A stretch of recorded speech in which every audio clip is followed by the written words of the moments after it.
প্রিয় শিক্ষার্থী, আসসালামু আলাইকুম। আমি আজকে চলে আসছি। আজকে আমরা নবম লেকচার নিয়ে কথা বলবো। তো আমি তোমাদের সেই পরিচিত তানু ভাই। তোমরা এখনও যারা আমার চ্যানেলকে সাবস্ক্রাইব করোনি, অবশ্যই আমি তোমাদের কাছে রিকোয়েস্ট করি এটাই যে অবশ্যই সাবস্ক্রাইব করে নিও, তোমার বন্ধুদের সঙ্গে অবশ্যই বেশি বেশি করে শেয়ার করো। লেকচার 9। আজকে আমরা আসলে এই নাম্বার সিস্টেমের বাইনারি যোগ, বাইনারি বিয়োগ, এই বিষয়গুলো নিয়ে কথা বলবো। সর্বপ্রথম আমরা বাইনারি যোগ নিয়ে কথা বলি। বাইনারি যোগ, কিভাবে বাইনারি যোগ করা হয়? তো বাইনারি যোগ করার জন্য কিছু অবশ্যই ফর্মুলা দরকার আছে। সেই ফর্মুলাগুলো যদি তুমি মনে রাখতে পারো তাহলে তোমার জন্য যোগ অবশ্যই সহজ হবে। এমন ফর্মুলাগুলা যে আলাদা আলাদা করে পার্ট করে ক্যালকুলেশন করে তারপর সবগুলো একত্রে যোগ করলেই ভালো হবে। 0 যোগ করলে কি হবে? অবশ্যই 0 হবে। 0 1 যোগ করলে 1 হয়, 1 0 যোগ করলে 1, 1 1 যোগ করলে কিন্তু অনেকে বলে 0 হয়, আর আমি বলি 1 1 যোগ করলে 10 হয়, 3টা 1 যোগ করলে আমাদের 11 হবে। এখন অনেকের মধ্যে কনফিউশন আছে এই 10টা কীভাবে আসলো এবং এই 11 কীভাবে আসলো। তবে যখন যোগফলের মান 2টা হবে তখন ডান পাশের মানটাকে বলা হয় সাম বা যোগফল, এবং বাম পাশে যে মানটাকে আসছে না সেই মানটাকে বলবো আমরা কেরি বা হাতের সংখ্যা। তো আসো আমরা এটা আবার বোঝার চেষ্টা করি। 1 1 যোগ করলে 10 কীভাবে হয়। 1 আর 1 যোগ করলে নর্মাল সেন্সে তুমি যখন ছোটোবেলায় শিখছো কত পাইছিলাম? 2 পাইছিলাম। তো 2 এর বাইনারি কত? 2 এর বাইনারি তো 10। সো 1 1 যোগ করলে 10 হবে, কারণ তুমি যোগ করতেছো কিসে? বাইনারিতে। তুমি যে 1 1 যোগ করে 2 পাইলা সেটা কিসে পাইলা? দশমিকে পাইছো। ওই দশমিক মানটাকে বাইনারিতে রিপ্রেজেন্ট করো, তাহলে অবশ্যই তুমি 10 পাবা। সেম কথা, 3টা 1 যোগ করলে কত হবে? 3 হবে। 3 এর বাইনারি তো 11, সো 11।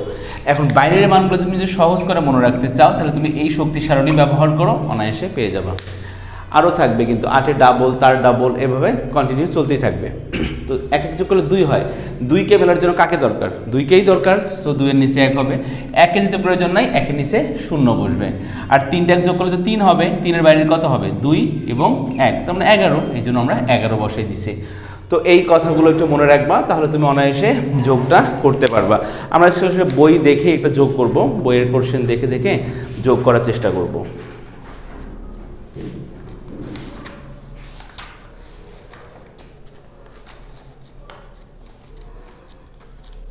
আচ্ছা, আমরা এটা যোগ করি।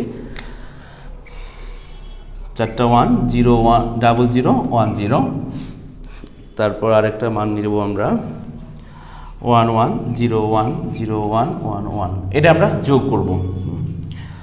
তো উপরের মানটা অবশ্যই বাইনারি, নিচের মানটাও কিন্তু আমাদের বাইনারি হতে হবে।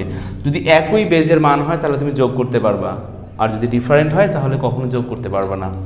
0 আর 1 যোগ করলে কত হবে? 0 1 যোগ করলে কিন্তু 1 হয়, সো 1ই বসবে। আর 1 1 যোগ করলে কত হয় জানি? 10। এই 10-এর কত বসবে? 0 বসবে। এই 0 কিন্তু সাম, আর 1 হচ্ছে ক্যারি।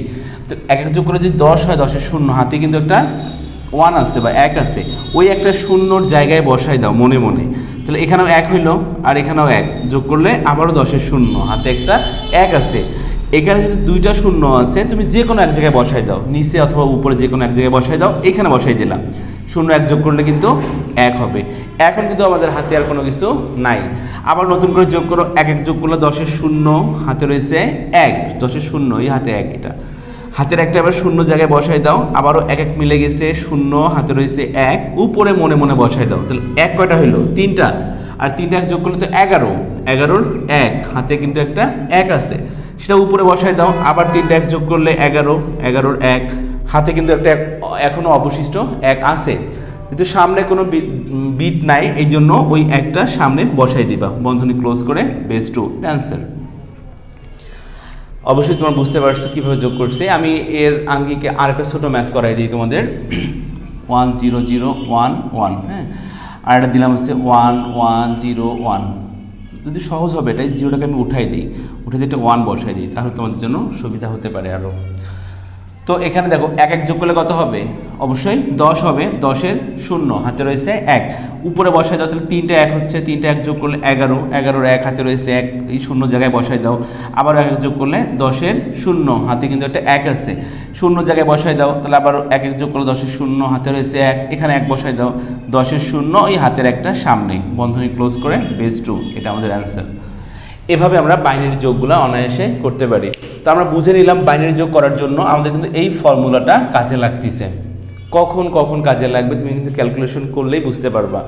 আর এখানে যখন তুমি দুইটা মান পাচ্ছ, যোগ করার পর দুইটা মান পাচ্ছ, হাতের মানটা কিন্তু সামনের অঙ্কদ্বয় বা সামনের বিটগুলোর সঙ্গে তুমি যোগ করে দিয়ে ক্যালকুলেশন করবা।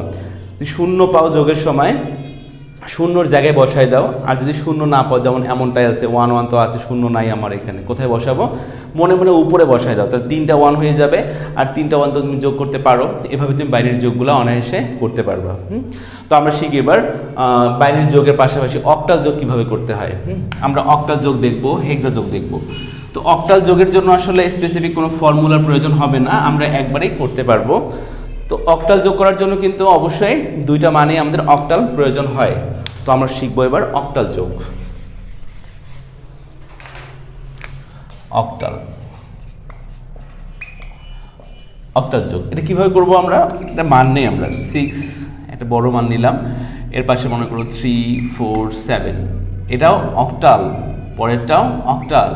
এবার আমরা যোগ করতে পারবো। তাহলে আমরা যোগের সময় এই জিনিসটা বুঝলাম, একই ভিত্তির যদি কোনো মান আমরা পাই তাহলে সেটা যোগ করতে পারবো, সেটা যেই ভিত্তি হোক না কেন। 8 আসছে কিন্তু আমরা এবার যোগ করি। 7 এবং 5 যোগ করলে কত হবে? 7 5 হচ্ছে 12, তাই না? তুমি যে যোগটা করলা কিসে করলা? এটা কিন্তু ডেসিমেলে করে ফেলছো। তাহলে 7 5 যোগ করলে 12 হয়। কিসে করলা? এটা ডেসিমেলে বা দশমিকের। অক্টাল তো আর এই 12 গ্রহণ করতে পারে না, অক্টাল তো 0 থেকে 7 পর্যন্ত গ্রহণ করে, তাহলে 12 তো ঊর্ধ্বে চলে গেছে। তাহলে যেটা করবা সেটা হচ্ছে এই 12 থেকে বাদ দিবা, কত? 8কে বাদ দাও। তাহলে 8 বাদ দিলে কত পাবে? 4 পাবা না? এই 4 বসবে এখানে, বাদ দিছো কয়বার?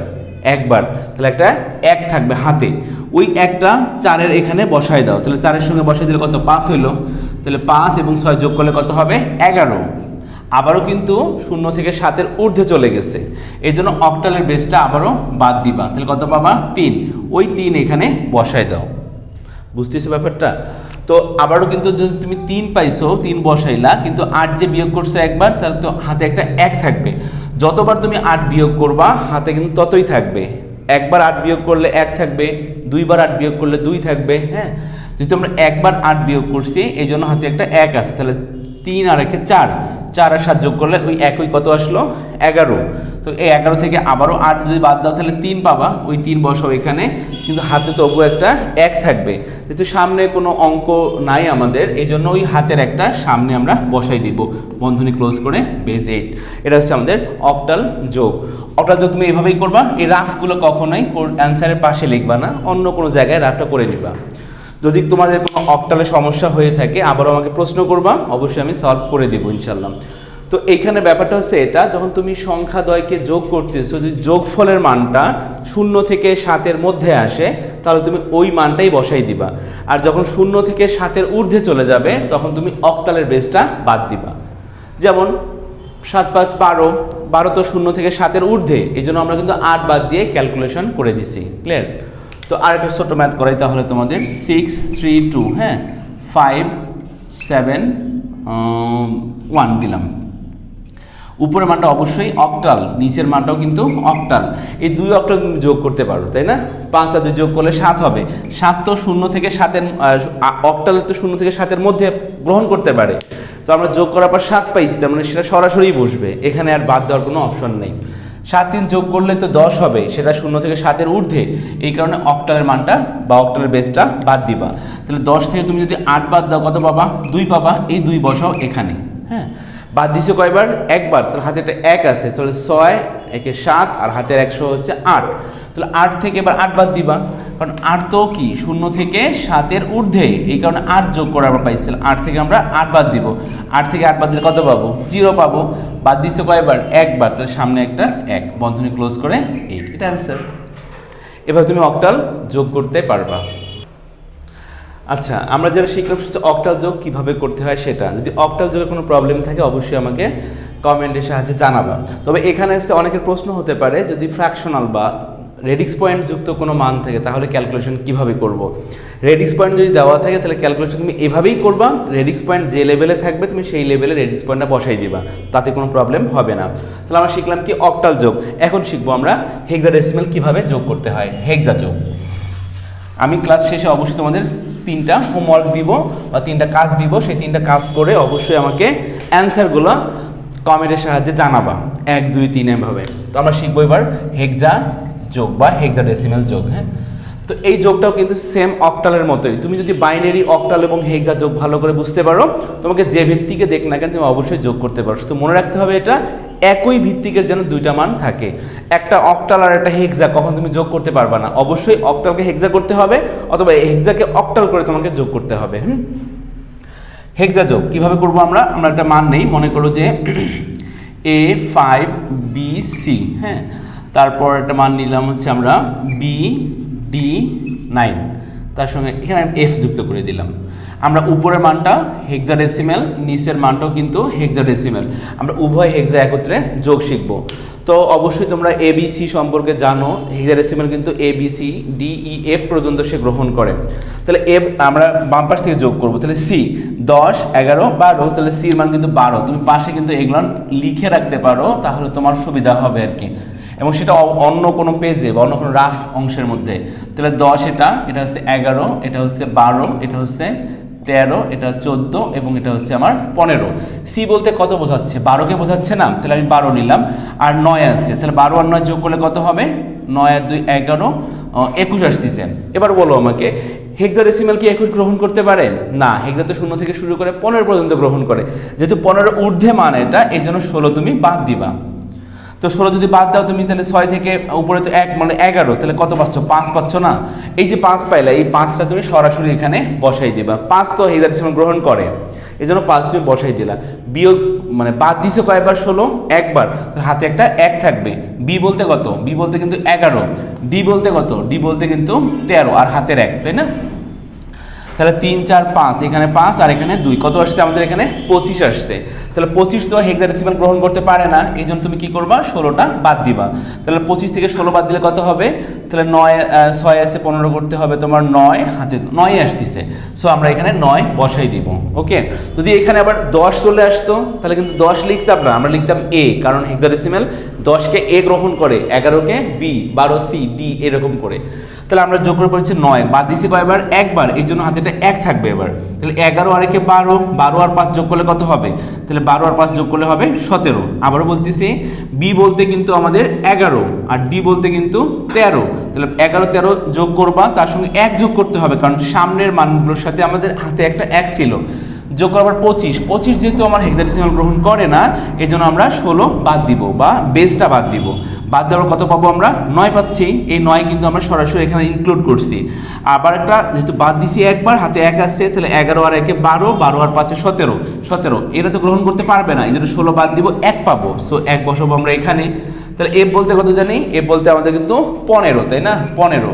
এ বলতে হচ্ছে 10 আর হাতে কিন্তু একটা 1 আছে আবার। তাহলে টোটাল যোগ করলে কত হবে? 26 থেকে আমরা 16 বাদ দিব, তাই না? তাহলে কত পাবো? 10। এই 10 বলতে কিন্তু 10 না, 10 বলতে একত্রে এ হবে। আমরা এখানে এ বসাই দিব। বাদ দিছো কয়বার? একবার। তাহলে হাতে একটা কিন্তু অবশ্যই আমাদের 1 আছে। সামনে কোনো অঙ্ক আছে? না, তাহলে হাতের একটা সামনেই বসবে। এই তো আমাদের এটা হেক্সাডেসিমাল যোগ। হেক্সাডেসিমাল যোগ কিভাবে করলাম? যোগ আমরা মান দ্বয়কে একত্রে যোগ করব। যোগ করার পর যোগফলটা যদি 0 থেকে 15 এর মধ্যে আসে, তাহলে কিন্তু আমরা মানটা বসাই দিব। আর যদি 15 এর ঊর্ধ্বে চলে যায়, যেমন 16 17 18 20 22 যাই আসুক না কেন, সেই মানটা থেকে আমরা হেক্সার বেসটা বাদ দিব। দেওয়ার পর যে মানটা থাকবে সেই মানটা বসাবো। আর যতবার তুমি হেক্সার বেসটা বাদ দিবা, হাতে তুমি ততই ধরে নিবা, আর সেই মানটা সামনের অঙ্কের সঙ্গে যোগ করে দিবা। ওকে, তো এটা হচ্ছে আমাদের হেক্সাডেসিমাল যোগ। যদি কোনো প্রবলেম হয় তোমাদের, অবশ্যই আমাকে জানাবা, তাহলে আমি নেক্সট টাইম আবারও এটাকে বা এই ক্লাসটা আবারও রিপিট করবো আর কি, যদি প্রবলেম হয়। আমি এবার তোমাদের 3টা হোমওয়ার্ক দেই। এই হোমওয়ার্ক 3 তোমার পাইলে আর কি একটু ভালো হবে বা প্র্যাকটিস করলে ভালো হবে। ছোট করে দিই। আমরা প্রথমে হেক্সাডেসিমাল দিলাম 2D2F, হ্যাঁ, এর সঙ্গে তুমি যোগ করবা 21B, এটা যোগ করবা। এখন অনেকের হতে পারে যে রেডিক্স পয়েন্ট যুক্ত ক্যালকুলেশন, তোমরা রেডিক্স পয়েন্ট যুক্ত ক্যালকুলেশন আমি একটা দিব, এটা তোমাদের হোমওয়ার্ক থাকবে, সেটাও দেবো আর কি। তোমরা এটা নিজেরাই হোমওয়ার্ক করে নিবা। 2B.C5 আর একটা মান দিব হচ্ছে 107.78। এটা হচ্ছে হেক্সাডেসিমাল, এটা কোশ্চেন এত, এবং 107. কত বললাম? 78 7 8 বন্ধনী ক্লোজ, এটাও হেক্সা। এত এবং এত যোগ করো, হ্যাঁ যোগ করো, তুমি যোগ করবা। এটা আমরা নর্মালি কোশ্চেন এরকমই থাকতে পারে, তো আমি এটা সহজ করে দিচ্ছি, এটা ওই রকম করেই দিচ্ছি, বাট তুমি ট্রাই করো আর কি, দুইটা কোশ্চেন ট্রাই করো, অ্যান্সারগুলো কী আসে আমাকে জানাই দাও, তাহলে অবশ্যই আমি বুঝতে পারবো অ্যান্সারটা হয়েছে কিনা। আর যদি এর মধ্যে কোনো প্রবলেম থাকে অবশ্যই আমাকে কমেন্টের সাহায্যে জানাবা। তো আজকের আমাদের নবম লেকচার যোগের যে ক্যালকুলেশনগুলো সেগুলো আমি কভার করার চেষ্টা করছি। আজকে ক্লাসটা এই পর্যন্তই থাকবে, তোমার ততদিন পর্যন্ত ভালো থাকো, নেক্সট ক্লাস আসা আগ পর্যন্ত। তো ঠিক আছে, আল্লাহ হাফেজ, আসসালামু আলাইকুম।